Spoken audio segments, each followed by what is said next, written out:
स्त्रियांना मशानभूमीत जाण्यास मनाई का आहे? गरुड पुराण रहस्य.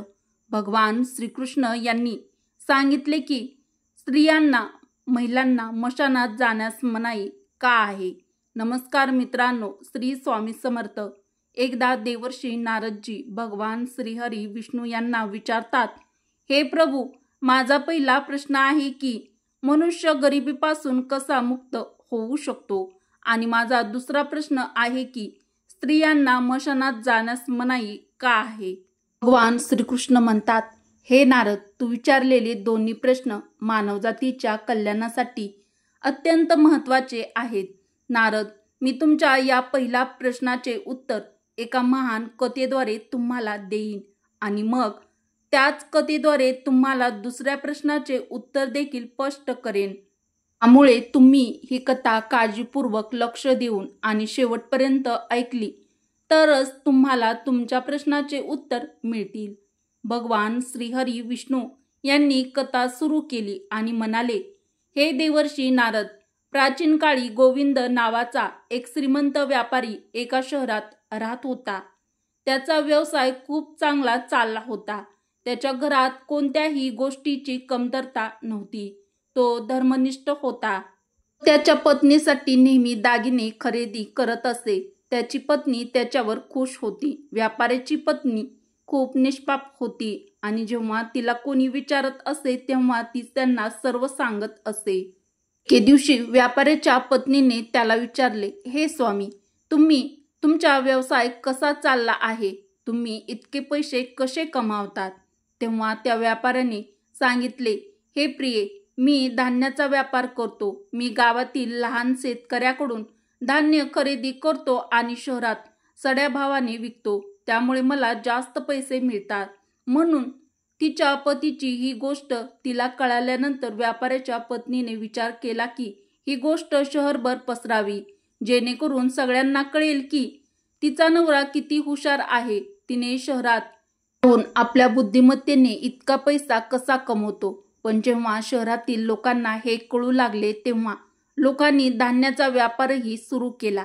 त्यामुळे व्यापाऱ्याला त्या शेतकऱ्याकडून जास्त किमतीत धान्य खरेदी करावे लागले. त्यामुळे त्याचा व्यवसाय तोट्यात गेला. त्यामुळे तो हळूहळू गरीब होऊ लागला. त्यामुळे व्यापाऱ्याला काळजी वाटू लागली. एका संताकडे आला, त्यांना नमस्कार केला. संतांनी पाहिले की व्यापारी काळजीत आहे, म्हणून त्यांनी त्याला विचारले, त्याच्याकडून जास्त किमतीत धान्य खरेदी करावे लागत असे म्हणून मी काळजी घेत आहे. हे संत म्हणतात की तू व्यापारी हे कोणाला सांगितले आहे का? की हे माझ्या मी पत्नीला सांगितले आहे. पुढे संत म्हणाले की तू खूप मोठी चूक केली आहे. तू हे कोणालाही सांगायला नको होते की ती तुझी पत्नी असली तरीही. संतांनी व्यापाऱ्याला 3 महत्त्वाच्या गोष्टी समजून सांगायला सुरुवात केली. कधीही कोणालाही सांगू नये. जर या गोष्टीचे पालन केले तर गरिबी जवळ येणारही नाही. मग कथा सांगताना संत व्यापाऱ्याला म्हणाले की प्राचीन काळाची गोष्ट आहे. एका शहरात एक गरीब माणूस राहत होता. तो इतका गरीब होता की तो आपल्या कुटुंबासाठी काही करू शकत नव्हता. हे खरे आहे की गरिबी ही खूप मोठी माणसासाठी वाईट असते. गरीब माणूस कसा तरी आपल्या कुटुंबाचे पालन पोषण करत होता. कधी त्याला रिकाम्या पोटी झोपावे लागत असे. मग एके दिवशी त्या गरीब माणसाची पत्नी म्हणाली, हे स्वामी, आपण किती दिवस या गरिबीत अडकून राहणार आहोत? हे किती काळ चालेल? मग ती तिच्या पतीला म्हणाली, तुम्ही पैसे कमवायला शहरात जा. म्हणून पत्नीच्या वारंवार आग्रहावरून तो गरीब माणूस पैसे कमावण्याच्या उद्देशाने शहराकडे निघाला आणि चालत असताना तो एका जंगलात पोहोचला आणि लांबचा प्रवास केल्यामुळे तो थकला होता. त्याला खूप तहान लागली होती. म्हणून तो एका नदीजवळ गेला आणि पाणी प्यायला लागला आणि मग पुन्हा आपल्या स्नानाकडे रस्त्याकडे चालू लागला. त्या जंगलात उंच उंच झाडे होती. त्याची मुळे पृथ्वीला खोलवर धरून होती. त्या झाडाखालती शांततेचे वातावरण होते. थंड वारा वाहत होता. म्हणून तो गरीब माणूस झाडाखाली बसून विश्रांती घेऊ लागला. मग तो गरीब माणूस पिंपळाच्या झाडाखाली आरामात झोपला होता. पण काही वेळाने त्याला जाग आली आणि तेवढ्यात जंगलातून एक मोठा साप येताना त्याला दिसला. साप झाडावर चढत होता म्हणून तो गरीब माणूस शांतपणे हे दृश्य पाहत होता. मनात विचार करू लागला की हा साप या पिंपळाच्या झाडावर का चढला आहे. जाणून घेण्याची त्याला उत्सुकता होती आणि तो गरीब माणूस त्या सापाच्या मागे झाडावर चढू लागला. मग त्याची नजर त्या झाडाच्या फांदीवर पडली जेथे कबूतरचे घरटे होते. कबूतराचे घरटे होते त्या घरट्यात त्याची पिल्ले होती. गरीब माणसाला समजले की हा दुष्ट साप त्या बाळांना खाण्यासाठी आला आहे. त्याने मनात विचार केला की जर त्याने या बाळाचे रक्षण केले नाही तर खूप मोठे पाप होईल, कारण बाळांचे नेहमीच रक्षण केले पाहिजे, ती मानवी बाळे असो किंवा पक्ष्यांची पिल्ले असो. साप तेथे पोचला होता.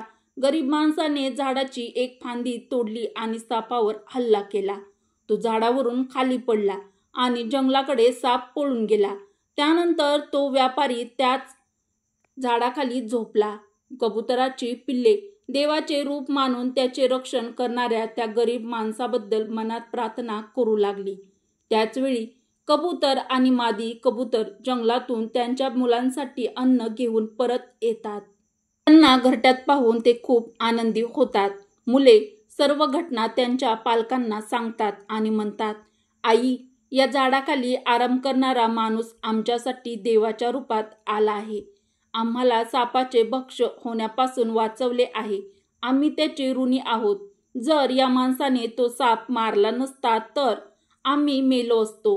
कबूतर आणि मादी कबूतर त्या गरीब माणसाला म्हणाले, आमच्या मुलाचे प्राण वाचवून तुम्ही आमच्यावर खूप मोठे उपकार केले आहेत. आम्ही तुमचे आभार मानतो. आम्ही तुमच्यासाठी मौल्यवान मोती आणू, कारण आम्ही ऐकले आहे की हे मोती मानवांसाठी खूप मौल्यवान आहे, जे तू विकून स्वतःसाठी अन्न आणि त्या बदल्यात तू इथेच राहशील. आमच्या मुलांची काळजी घेशील. येथून जाणार नाही. तो पिंपळाच्या झाडाखाली झोपडीमध्ये राहू लागला. कबूतर आणि मादी कबूतर त्यांच्या मुलांची काळजी घेऊ लागले. मग कबूतर आणि मादी कबूतर निश्चिंत झाले, कारण आता त्यांना त्यांच्या मुलांचे रक्षण करण्यासाठी एक विश्वासू माणूस सापडला होता. तो सकाळपासून ते संध्याकाळपर्यंत घरी परत येत असे, म्हणून ते त्यांच्या मुलांना सुरक्षित पाहून खूप आनंदी व्हायचे. अशा प्रकारे वेळ निघून गेला. कबूतर आणि मादी कबुतराची पिल्ले मोठी झाली म्हणून एके दिवशी तो गरीब माणूस म्हणाला, हे कबुतरांनो, आम्ही आमच्या घरी जाऊन बराच काळ झाला आहे. मला माहीत नाही की माझी पत्नी आणि मुले कशी असतील. मग कबूतर आणि मादी कबूतर म्हणाले, तुम्ही कोणतीही काळजी न करता तुमच्या घरी जा. आमची मुले आता उडण्यास सक्षम झाली आहेत. आता आम्हाला भीती नाही. तुम्हाला आम्हाला भेटायचे असेल तर तुम्ही या ठिकाणी या. म्हणून तो गरीब माणूस मोत्यांनी भरलेली पिशवी घेऊन त्याच्या घरी परततो आणि तो त्याच्या पत्नीला मोती दाखवतो. पत्नी खूप आनंदी झाली. तिने विचारले, हे स्वामी, तुम्हाला हे मोती कुठून मिळाले? तर तो गरीब म्हणतो की हे मोती मला एका कबुतराने दिले आहेत. मी अनेक महिने त्या मुलांची काळजी घेत होतो. बाजारातून आपल्या घराच्या आवश्यक वस्तू आणल्या आणि स्वतःसाठी एक अतिशय सुंदर घर बांधले. आपली पत्नी आणि मुलांसह आरामदायी जीवन जगू लागला. एके दिवशी त्या राजाची म्हणजेच वीरसेनची तब्येत अचानक बिघडली. त्याला एक गंभीर आजाराने ग्रासले होते.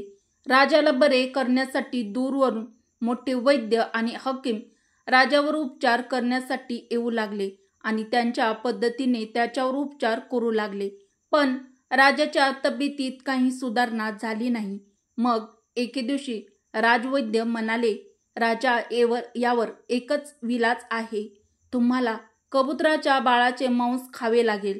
हे ऐकून वीरसेन राजांनी मंत्र्याला बोलावून सांगितले की जा, आत्ताच राज्यात घोषणा करा की कोणी राजाकडे कबूतर आणून देईल त्याला भेट म्हणून 1000 सोन्याची नाणी दिली जातील.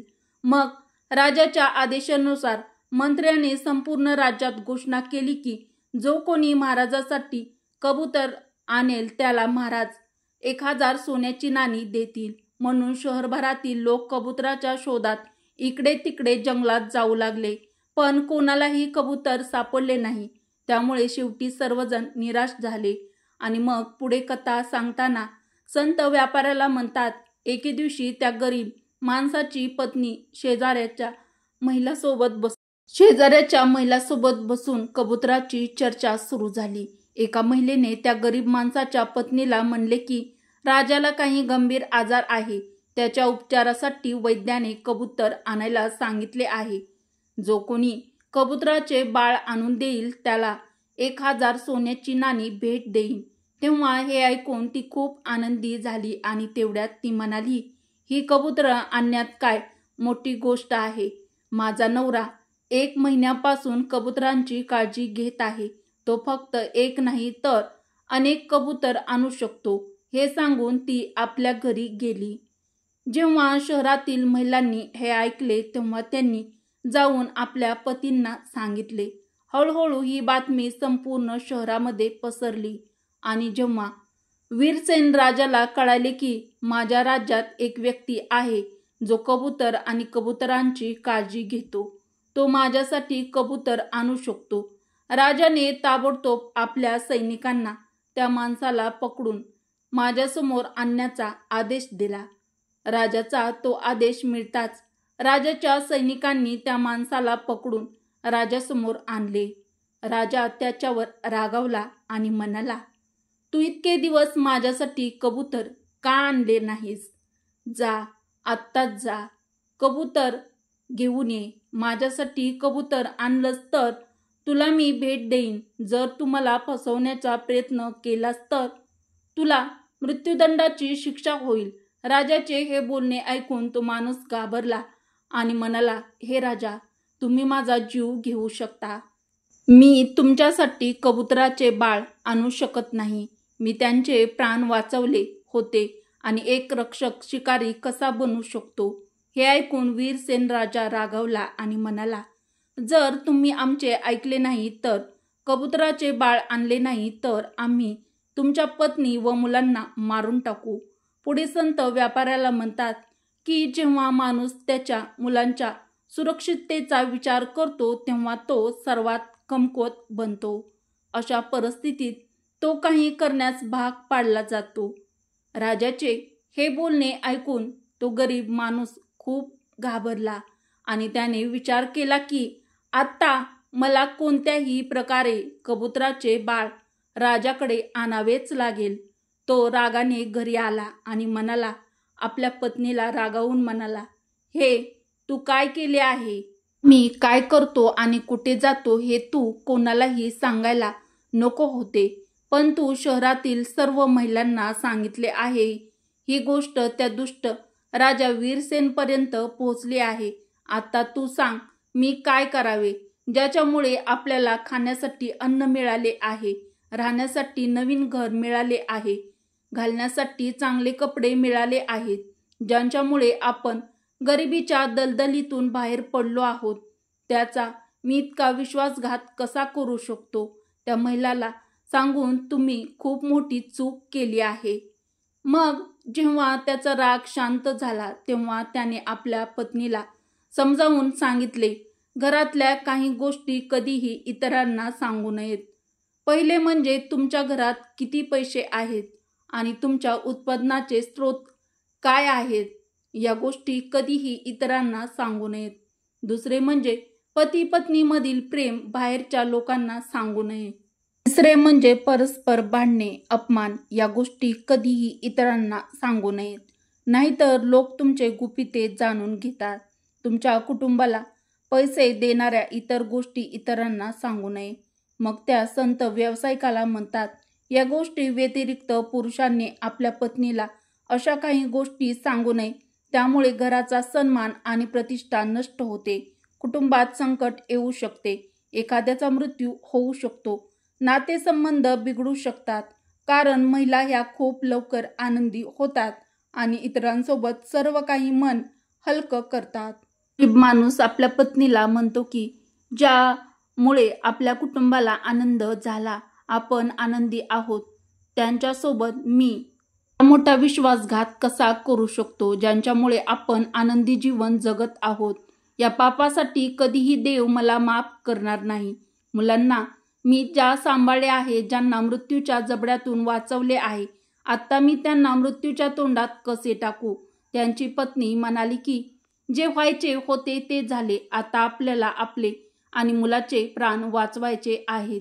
म्हणूनच तुम्हाला हे पाप करावेच लागेल. मग तो गरीब माणूस खूप दुःखी मनाने जंगलाकडे जाऊ लागला, जिथे तो कबुतराच्या मुलांची काळजी घेत असे. म्हणून जेव्हा कबूतर आणि मादी कबूतर व त्यांची मुले त्या गरीब माणसाला येताना पाहतात, तेव्हा ते खूप आनंदी होतात. मग कबूतर आणि मादी कबूतर त्यांच्या मुलांना म्हणतात, तो माणूस तुमच्यापैकी एकाला घेऊन जाण्यासाठी येत आहे. तुमच्यापैकी कोण त्याच्यासोबत जाईल आणि मग व त्याच्या मुलाचे प्राण वाचवेल? कबूतर म्हणतो, मुलांनो, एक गोष्ट लक्षात ठेवा. जो त्याच्यासोबत जाईल तो परत येणार नाही, कारण तो शहराच्या राजाचे अन्न बनणार आहे. मग कबुतराचा एक मुलगा त्यांना विचारतो, अरे बाबा, असे का बोलत आहात? कबूतर म्हणाला, त्या राज्याचा राजा एका गंभीर आजाराने ग्रस्त आहे. वैद्यांनी त्याला एका लहान कबुतराचे मांस खाण्यास सांगितले आहे. तुमच्यापैकी एकाला घेऊन जाण्यास आला आहे. जर तुमच्यापैकी कोणी जाण्यास तयार असेल तर तो जाऊ शकतो. तर एका मुलाने म्हटले, अरे बाबा, त्या माणसाने आपले सर्वांचे प्राण वाचवले होते आणि आज तो मोठ्या संकटात आहे. कबुतराला त्याचे सर्व दुःख तो माणूस सांगतो. त्याचे दुःख ऐकून कबूतर आणि मादी कबूतर म्हणतात, अरे भाऊ, काळजी करू नकोस. आमची मुले तुमच्यासोबत येण्यास तयार आहेत. राजा त्याच्या नोकराला सांगतो की या कबुतराला सुरक्षित ठिकाणी ठेव. उद्या त्याचे मांस मी खाणार आहे. राजाच्या सूचनेनुसार नोकर त्या बाळ कबुतराला सुरक्षित ठेवतो. संत व्यापाऱ्याला पुढे सांगतात, राजाला एक मुलगा होता. त्याचे नाव आदित्य होते. तो खूप दयाळू होता. त्याला प्राणी आणि पक्ष्यावर खूप प्रेम होते. त्याला माहीत नव्हते की हे कबूतर माझ्या वडिलांसाठी खायला आणले आहे. तेव्हा राजकुमार आदित्य त्याच ठिकाणी त्याच्या काही मित्रांसोबत खेळत होता, जे ते कबुतराचे बाळ पिंजऱ्यात बंद होते. म्हणून जेव्हा राजकुमार पिंजऱ्यात बंद असलेले बाळ कबूतर पाहतो, तेव्हा तो त्याच्याशी खेळू लागतो. राजकुमाराचा एक मित्र म्हणतो, अरे मित्रा, या कबुतराला बाहेर काढ. या कबुतराला येथे पिंजऱ्यात कोणी बंद केले आहे. हे अजिबात योग्य नाही. आपण ते सोडलेच पाहिजे. मग राजकुमार आदित्यने पिंजरा उघडला. पिंजरा उघडताच कबुतराचे पिल्लू आकाशात उडून गेले. मग महाराज वीरसेनला कळले की राजकुमार आदित्यने कबुतराला सोडले आहे आणि आता हे पकडणे खूप कठीण आहे. तेव्हा राजा वीरसेनला कळले, तेव्हा तो राजा त्या राजपुत्रावर खूप रागावला आणि त्याने ताबडतोब राजकुमाराला बोलावले आणि रागाने म्हणाला, अरे दुष्टा, तू त्या पिल्लाला का सोडलेस? किती कष्टाने ते मिळवले होते. तुला माहीत नाही का?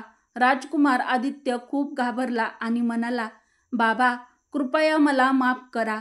मला माहीत नव्हते की ते पिल्लू पिंजऱ्यातून बाहेर येताच पळून जाईल. मला त्याच्यासोबत खेळायचे होते. त्याच्या मुलाकडून हे ऐकून राजा अधिक रागावला आणि त्याने त्याला राज्याच्या बाहेर हाकलून दिले.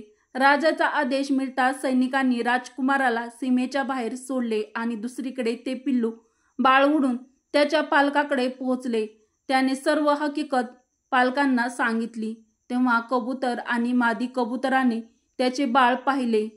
म्हणू लागले, राजकुमाराने तुला ज्या मुक्त केले आहे तो स्वतः संकटात अडकला आहे.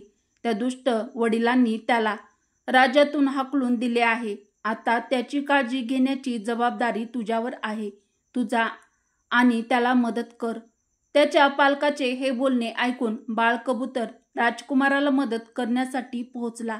राजकुमार त्याला पाहून ओळखतो आणि म्हणतो, हा तोच कबूतर आहे ज्याला मी पिंजऱ्यातून मुक्त केले होते.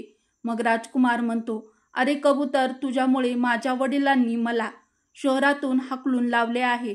आता तू सांग, मी काय करावे? कबूतर म्हणतो, अरे राजकुमार, काळजी करू नकोस. तू माझा जीव वाचवलास म्हणून मी तुला मदत करायला आलो आहे. हे ऐकून राजकुमार आदित्य खूप आनंदी होतो. मग कबूतर आणि राजकुमार दुसऱ्या शहराकडे जातात, जिथे त्यांना एक सुंदर बाग दिसते. म्हणून दोघेही फळे खाण्यासाठी त्या बागेमध्ये जातात. म्हणून त्या ठिकाणच्या मित्रांनो, पुढील कथा ऐकण्या अगोदर तुम्ही व्हिडिओमध्ये पुढे जाण्याआधी व्हिडिओला एक लाईक केलं नसेल तर नक्की करा व आपल्या चॅनलला सबस्क्राईब देखील अवश्य करा व कमेंट बॉक्समध्ये जय श्रीकृष्ण श्री स्वामी समर्थ टाईप नक्की करा. राजाची मुलगी देखील तिच्या मैत्रिणीसह त्याच बागेत फिरायला येते. ती राजकुमारी शिवकन्या खूप सुंदर आणि देखणी होती. तिच्या सौंदर्याची चर्चा संपूर्ण शहरामध्ये झाली होती. मग राजकुमार आणि कबूतर बागेत बसले होते.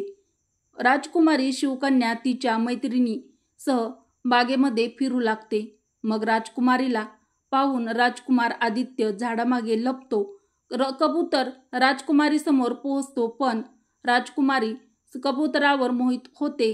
पण त्याला पकडण्यासाठी ती इच्छिते, पण कबूतर काही तिच्या हाती येत नाही. राजकुमार आदित्य झाडामागून हे सर्व पाहतो. जेव्हा त्याने राजकुमारीला पाहिले तेव्हा तोही तिच्यावर मोहित झाला. मग काही वेळाने बागेत फिरल्यानंतर राजकुमारी शिवकन्या तिच्या राजवाड्यात पोहोचते आणि परत जाते. तिथे राजकुमार राजकुमारीच्या प्रेमामध्ये पूर्ण बुडालेला असतो. त्याने कबुतराला सांगितले. मग तो कबूतर म्हणाला, हे राजकुमार, काळजी करू नकोस, मी तुला राजकुमारीशी ओळख करून देतो. मग राजकुमार कबुतराला म्हणाला, हे मित्रा, मला कोणत्याही प्रकारे त्या राजकुमारीची ओळख करून दे. मी आता तिच्याशिवाय एकही क्षण राहू शकणार नाही. मग कबूतर म्हणाला, हे राजकुमार, धीर धर. राजकुमारी कुठे राहते आणि तिला कसे भेटू शकतो हे शोधून काढल्यानंतर मी येईल. असे म्हणत कबूतर राजवाड्याकडे निघून गेला. मग राजकुमारीच्या राजवाड्याभोवती सैनिक तैनात केले होते.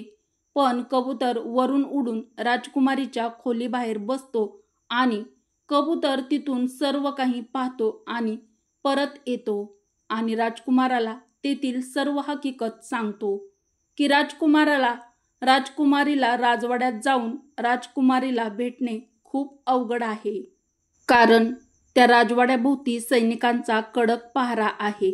मग कबूतर म्हणतो, अरे राजकुमार, मला तुझ्या हातातील कडे दे. मी आज तुझ्या हातातील कडे राजकुमारीला देईन आणि तिचा दुपट्टा घेऊन येईल.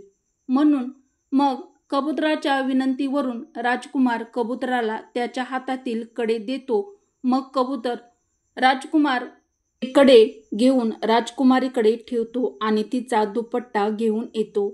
परत सकाळी जेव्हा राजकुमारी उठते तेव्हा तिला दिसते की तिचा दुपट्टा गायब आहे. राजकुमारी लगेच समजते की रात्री तिच्या खोलीत कोणीतरी माणूस आला होता. हे पाहून राजकुमारी खूप चिंताग्रस्त होते आणि तिच्या सर्व सैनिकांना सावध करते. सैनिकांना रात्री तिच्या खोलीत कोण आले होते हे देखील विचारते, पण कोणाकडेही उत्तर नव्हते. म्हणून मग आता राजकुमारीच्या खोलीची सुरक्षा आणखीन वाढवली जाते.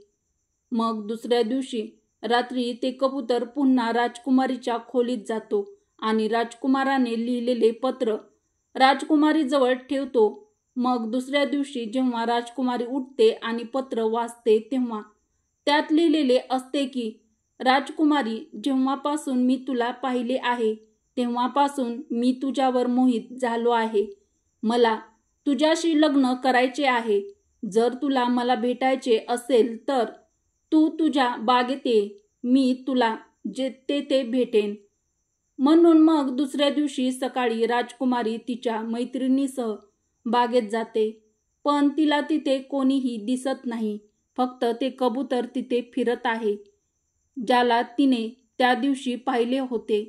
मग कबूतर राजकुमारीला म्हणतो, हे राजकुमारी, मी ते तुला त्या व्यक्तीला शोधत आहेस ज्याला तू भेटायला लावू शकतो.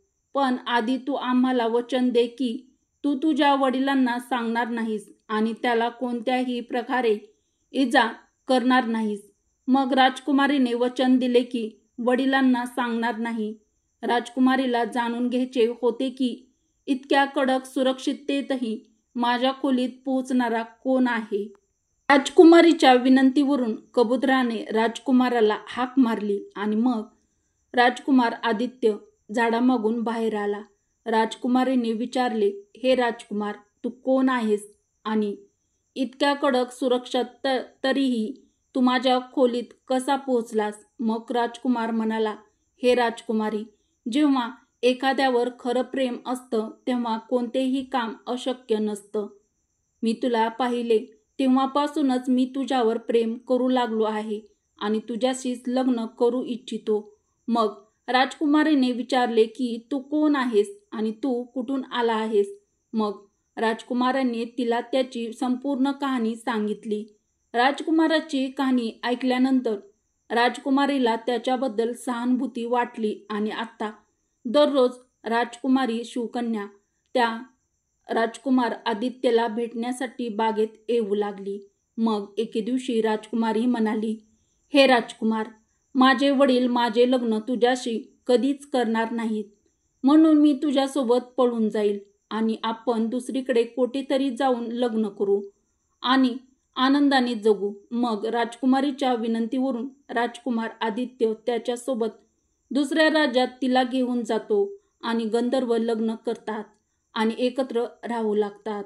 मग एके दिवशी बराच वेळ जातो आणि मग एके दिवशी त्याच्या झोपडीला आग लागते आणि आग विझवण्याचा प्रयत्न करत असताना कबुतराचा एक पंख जळून जातो. मग कबूतर राजकुमाराला म्हणतो, अरे राजकुमार, तू तुझ्या राज्यात जा आणि तुझ्या वडिलांचा रागही आत्ता शांत झाला असेल. आता तुला माफ करेल.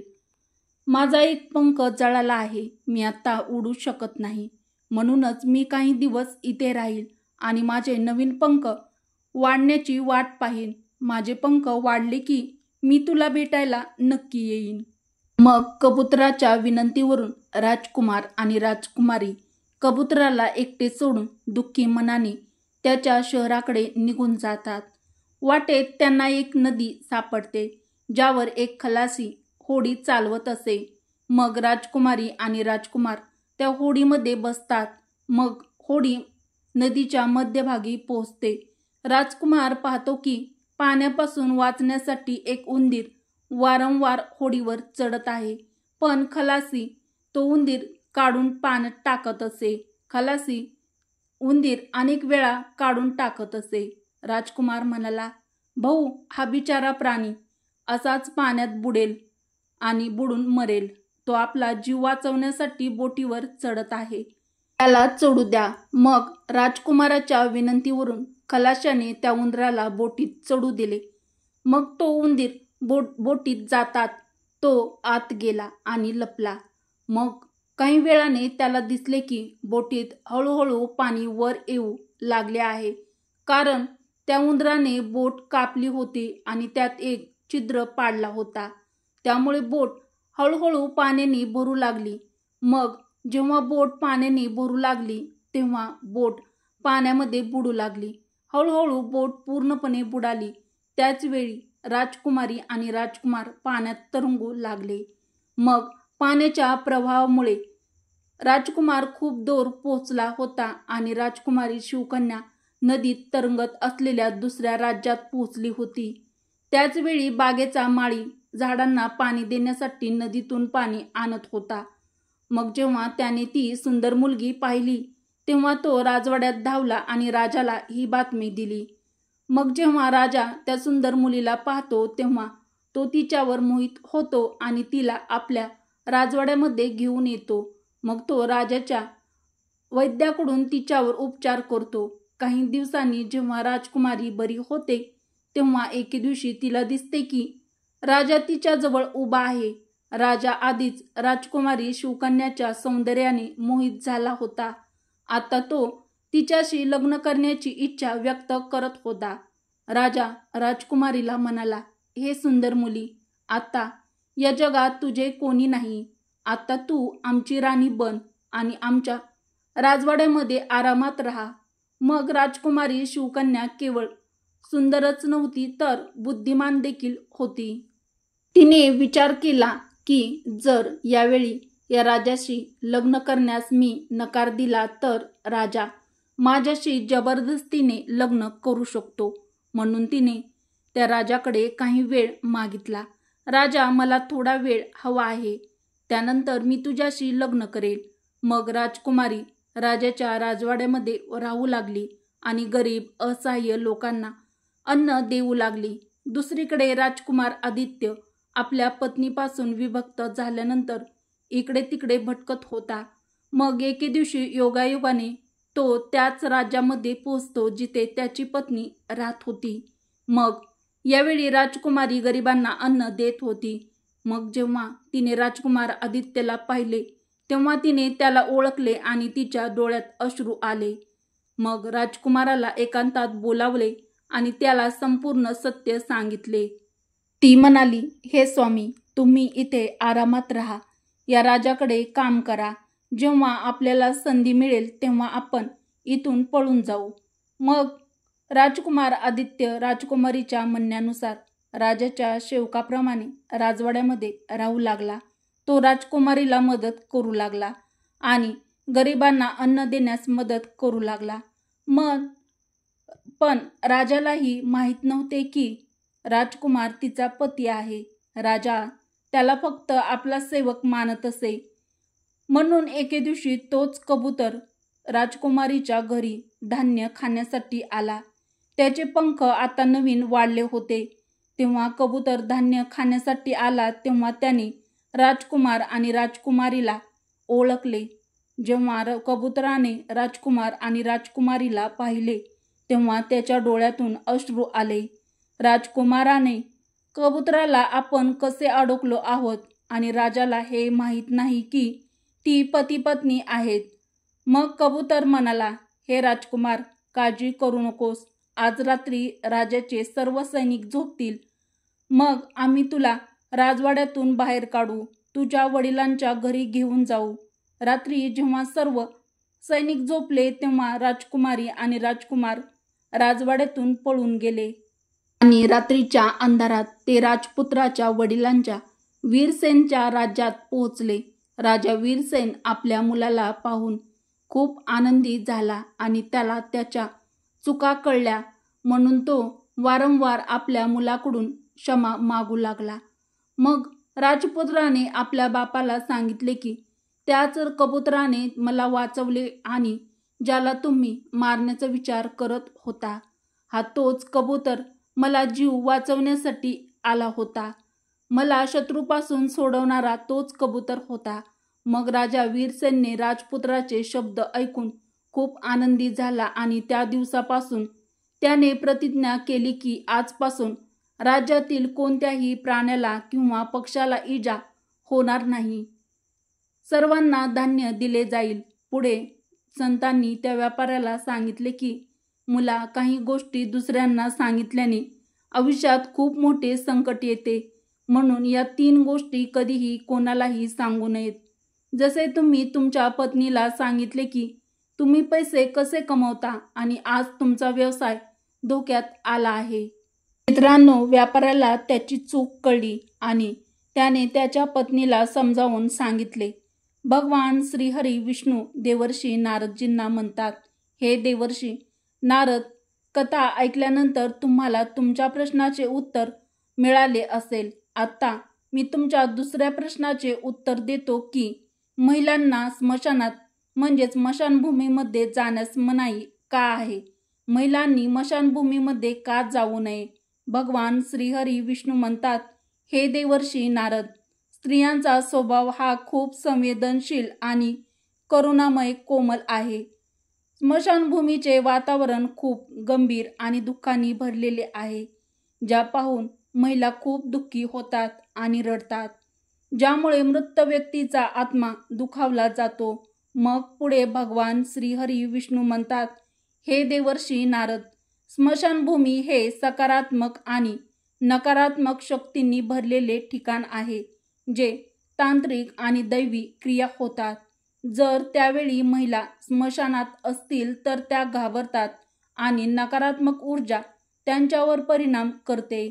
महिलांचे हृदय कोमल असते, ज्यामुळे नकारात्मक ऊर्जा त्यांच्यावर लवकरच वर्चस्व गाजवते आणि त्यांच्या मानसिक स्थितीवर परिणाम होतो.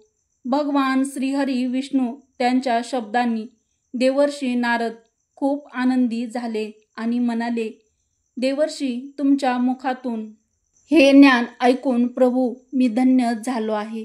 मी हे ज्ञान तिन्ही लोकांमध्ये प्रकाशित करीन. अशा प्रकारे भगवान श्रीहरी विष्णूंनी देवर्षी नारदजींना या कथेद्वारे सांगितले की मला आशा आहे की मित्रांनो तुम्हाला ही माहिती आवडली असेल व ही कथा आवडली असेल तर व्हिडिओला लाईक करा, मित्रपरिवारासोबत शेअर करा व आपल्या चॅनलला सबस्क्राईब देखील जरूर